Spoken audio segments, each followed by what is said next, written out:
Hello everyone. So, a recent topic that a lot of people in the Star Rail community is talking about right now are the changes made to the 1.5 memory of chaos, specifically the cycle limit.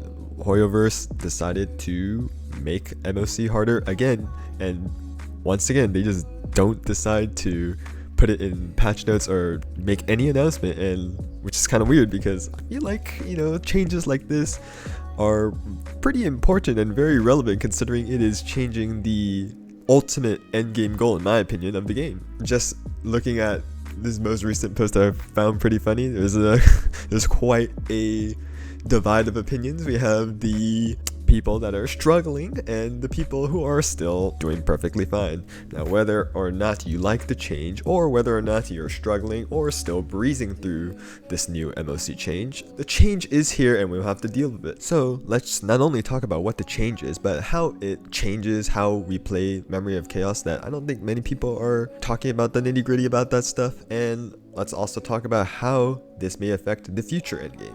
So just a quick recap of what the change actually is. I think a good way to visualize the severity of the change is to just go back to the original MoC that they always had. So I didn't have a 1.0 clear, I wasn't able to, but it's the same as 1.1 and 1.0. So we can see that in MoC 10 and 9, the cycle limit was 20. We can see remaining cycles 40, and you have to win with at least 20 cycles left. So in total, you had 20 cycles to clear 2 halves. So we can split it by 10 cycles on the first half, 10 cycles on the second half.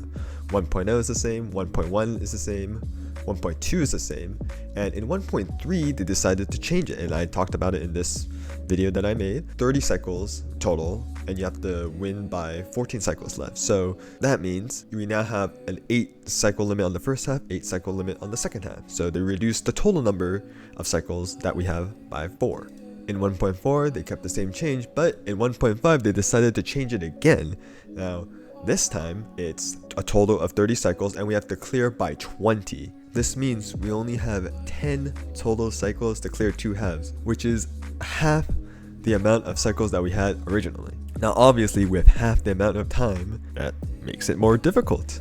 And on top of that, every new MoC has increased the health of the enemies that we face just ever so slightly, just like they do in Genshin. Now it's easy to say that, oh, they've increased the health of the enemies, they've decreased the amount of time that you have to clear, boom, they made it harder, that's it. I think just simplifying to that doesn't really show how changing cycle limits actually affects gameplay and how we build our characters for the end game, because changing cycle limits does have drastic changes on how we prepare for endgame. So to visualize this, I'm going to make a little paint here to show how cycles work in Memory of Chaos with these new changes. So we have 2 halves, first half and second half, and each half has 2 waves of enemies. Now because we only have 10 cycles to clear the whole thing, we can assume that for the first half we have 5 cycles, and the second half we have another 5 cycles. 5 plus 5 equals 10. Now each wave is a little bit different. In wave 1 typically there's 1 elite with some random mobs, but in wave 2 there's typically 1 elite and 1 big boss. So because of that different distribution of enemies, typically wave 2 is the harder wave, and it is better for us to accommodate more time for wave 2. And because of that, I like to split this 5 cycle limit for each half into 2 cycles for the first wave and 3 cycles for the second wave, and same goes with the second half. And I think this splitting of cycles between waves to kind of show our maximum limit of how long we should take is a good visualization that also helps us understand how this relates to speed. Because one may make the mistake of, oh, so we have 5 cycles to take on the first half and 5 cycles to take on the second half. So let's just go to the speed table, go to the 5 cycle column, and we choose our breakpoints from here. However, that's not how you build for speed in MoC, because that's not how the cycles work in MoC. Going back to the paint here, if we continue to assume, okay, wave 1 takes 2 cycles, so what does that mean? The first wave is the 0th cycle, so you take all the actions on that one, then the first cycle, and then the second cycle, right? That's 2 cycles. You've taken 2 cycles to clear wave 1, and you clear on this wave. When you finish this first wave and you start the second wave, the game does not continue counting from this point. It doesn't start counting from the second wave if you, for example, didn't use all those actions, nor does it just skip it and say, oh, you're on the third cycle now, because that's what continues. What the game does is it actually resets back to the 0th cycle, and then it begins counting again from there. So if you take 3 cycles on the wave 2, it'll be you take the 0th cycle, the first cycle, the second cycle, and the third cycle.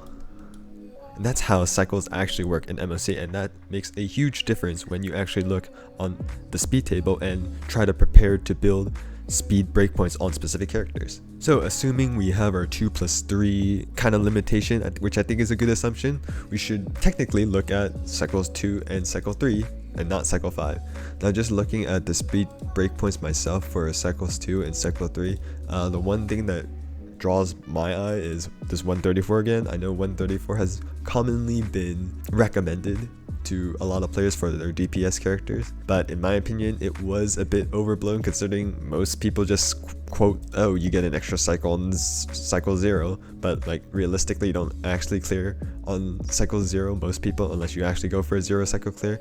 But again, this 134 does pop up on the 3 cycle, and because of our new cycle limit, it is much more common to kind of use that quote, let's just say our upper limit of 3 cycles for that second wave. So I would say 134 is definitely a good breakpoint to hit here. As for the 2 cycle, I don't think 143 is worth building, just considering like no external speed buffs. 143 is a lot of stub stats to kind of aim for some characters, and I would rather just not worry about that and just build other stats. But ultimately, speed breakpoints depend on how fast you clear the content. Like if you don't actually use this 2-3 cycle assumption that I've made, and you actually just clear faster, maybe like 2-2, maybe you clear the first wave faster and you take 4 cycles on the last wave because maybe the wave 2 is much harder because of the boss, well then these breakpoints completely change. So it really depends on how fast you clear and whether or not you actually want to maximize the amount of actions on a specific cycle. I think the most important thing to take away from here is that just decreasing the amount of cycles, sure, because there's less cycles, yeah, less time obviously makes it harder, but I wanted to show that there's definitely more nuance when cycle limits are changed, because on different cycles, characters with different amounts of speed will take different amount of actions, and if you change the cycles, you'll change the actions. So this new change of cycles also changes how we may want to build our characters with speed.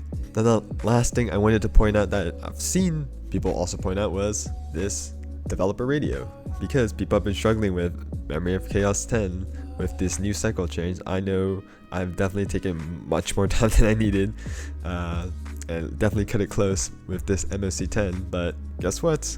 In the next patch, we are getting MoC 11 and 12, and I think it's quite easy to see how that difficulty will be. There's just going to be harder mobs, higher levels, higher HP pools, and I think it's safe to assume that we have the same time limit. So I think that future difficulty when this releases is pretty obvious, but I think what's not as obvious is the other game mode that they announced, which is Pure Fiction.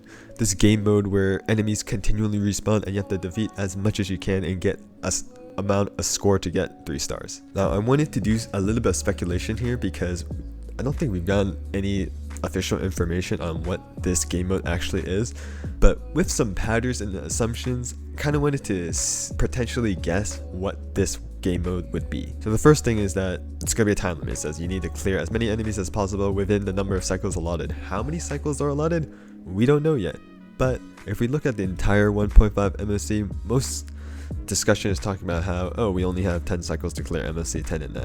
But if you notice, even these older ones, they have the same amount of a cycle limit. Everything is consistent now. It's now you have a total of 30 cycles, and in order to get 3 stars, you need to clear within 20. All of these stages have a 10 cycle limit. which wasn't the case before. I do remember, like, for example, like Memory of Chaos 1, 2, and 3 would have a specific cycle limit, and then 9 and 10 would have a different cycle limit, but now everything is consistent. 10 cycles total to get 3 stars. There's 2 halves, so you split it 5 and 5. And I think this design of consistent cycle limits in Memory of Chaos is going to be the same in Pure Fiction. Of course, this is not confirmed or anything, but I can definitely see Pure Fiction having another 2 halves. You want 2 teams, right? And for each team, you're gonna have 5 cycles to clear as many enemies as you can. If we assume, oh, they're gonna do another 5 cycles and 5 cycles, right? This type of content does not have the same type of cycle resetting that Memory of Chaos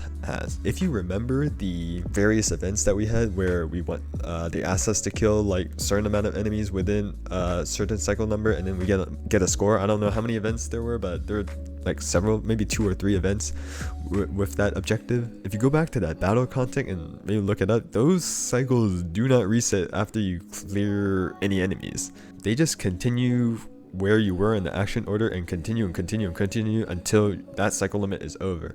And that's where, instead of looking at 2 plus 3 to make 5, like 2 cycles and 3 cycles, in that type of content, we would have to look at this 5 cycle. And that would be interesting, because if they do a 5 cycle limit for Pure Fiction, well, perhaps 134 speed is not enough, and maybe getting that extra 5 speed for an extra action may be needed to kill as many enemies as possible. But of course, that's all speculation. Don't know anything yet, so we just have to stay tuned and see how difficult this new content is. So I think that's everything I wanted to cover. Hopefully that kind of gave you a bit more insight on how the nitty-gritty works on this endgame content, which I like explaining, you know, I like how it works. If you like this type of discussion, feel free to leave a like, subscribe, do all that jazz, and I'll see you all soon.